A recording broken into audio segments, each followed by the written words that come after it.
Here's an interesting statistic. They say that 42% of people in the world are afraid of public speaking. Death comes in third at 19. So my question is it true that there are twice more people afraid to talk to somebody than actually dying?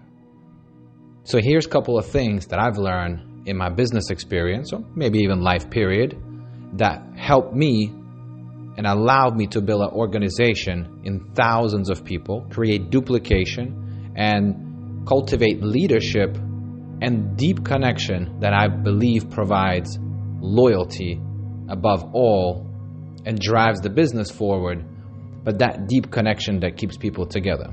So probably the biggest question I get asked is, hey, what do you say to people when you call them? Well, I don't think that there is a 3-step formula or 5-step formula for you what to say.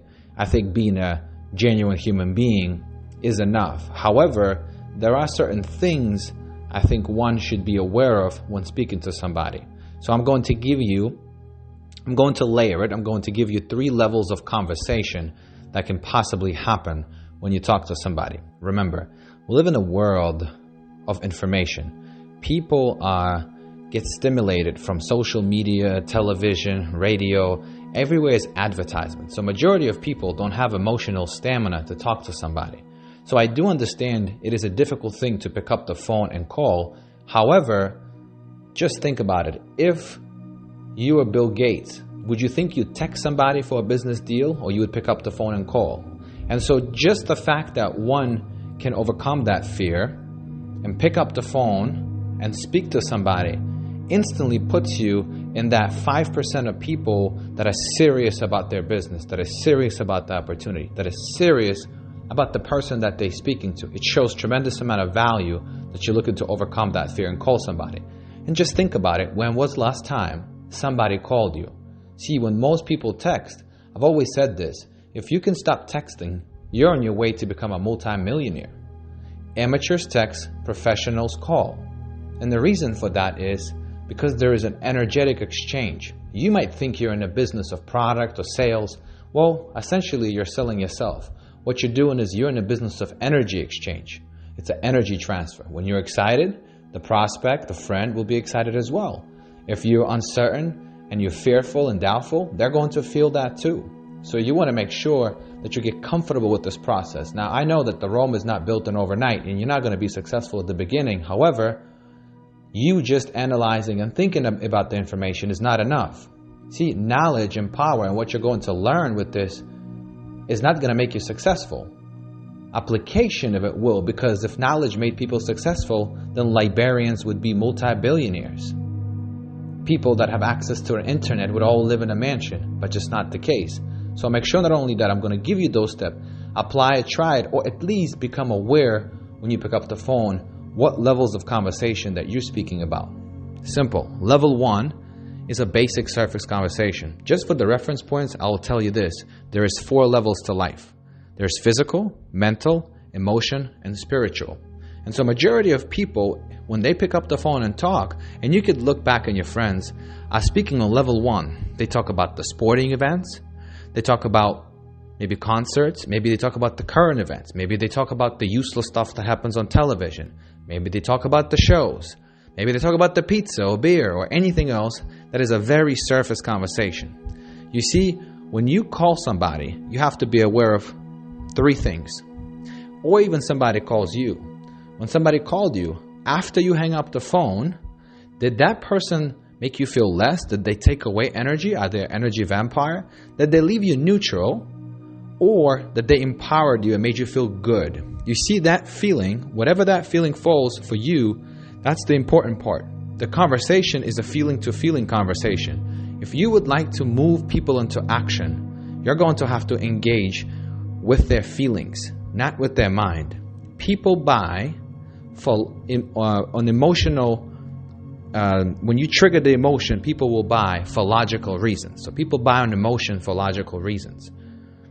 When you speak to people about basic things, the surface things, there is no emotion involved in it. It'd be very difficult for you to move them into action, to be of any significance, to be a leader that they're looking for.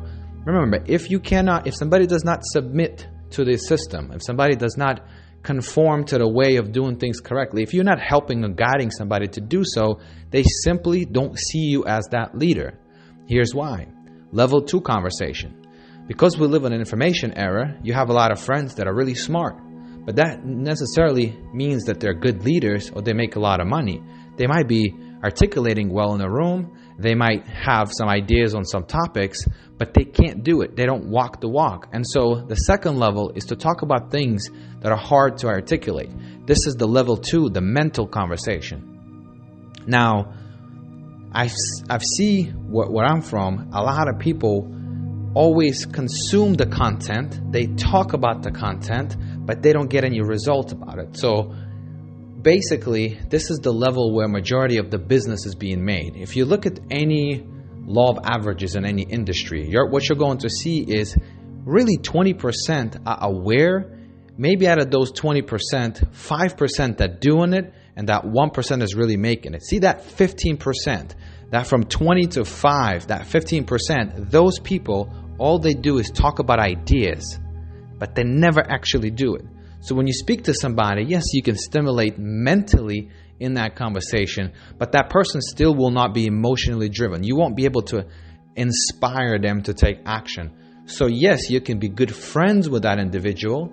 If you ever read the book of 5 Levels of Leadership by John C. Maxwell, that means a permission leader. You'll have a great friend-to-friend conversation, but they won't do it because you're not doing it. You're just thinking about it. And so over-analyzing will create that paralysis, not only between that person and yourself. Because if you're just making calls and speaking about some past that you've learned, there is no space to take action. Now here's level 3. This is the conversation that you want to have with people. This is the conversation, if you learn this art of articulating this way, you're not only going to be a successful leader, you're not going to be a great network marketer, you're not going to be just a great person that's able to speak to anybody. You'll be able to move people into action and create duplication. This is what we call legacy, because you're going to become a leader that's going to multiply. You're going to become a leader that's going to be speaking in front of the stages. This is an art. This is something that takes some time to learn, but it's more about, are you willing to open up your heart and speak to people about things that happen to you that are difficult to articulate? Can you speak about this in stories and events and be vulnerable? Because here's what happens. When you speak to somebody and you're vulnerable, and let's say you're this leader that you're looking to be, it allows people to leave their brain and move into the heart and feel what you're saying. I've always said that the language of the mind is thoughts, but the language of the universe is feeling. This is, if you look back in history, if you look at back history in life, and you look at the most influential people, see, you don't remember who was the king of Rome when Jesus was around, but you remember Jesus. It wasn't that the wealthy man that always being remembered in that legacy, but it's always the poor man, but it spoke from its heart.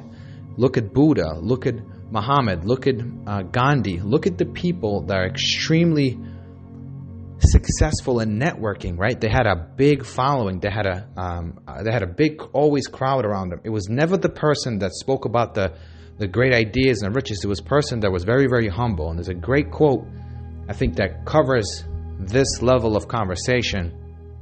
It says, "Write your name on people's hearts, not stone, because long after you're gone, they'll remember how you made them feel." And really good leader can sit down and pay attention and listen to somebody speak, and then tell them a story, a vulnerable story, how that happened to them, relate to them, bring them to the point that the person is felt understood. You see, nobody want to get managed. People want to be understood. Nobody cares how much you know. They want to know how much do you care. And before you build an organization of millions of people, before you build that successful company, before you become that famous person, you have to learn how to touch people. You have to learn how to speak to them in feelings. And that's what you call a brand. I saw this great example. Somebody said, if Nike would open up a hotel, we both know it would be an amazing hotel. But if Hyatt was looking to build a shoe, you're not sure if it's going to be a great shoe, because the difference between Nike and Hyatt, Nike is a brand and Hyatt is just a logo. And all that says to me that the culture within that organization that are extremely successful have a mission. They really care about the people that they're reaching out to. Not only internal organization, and that goes along to the customer.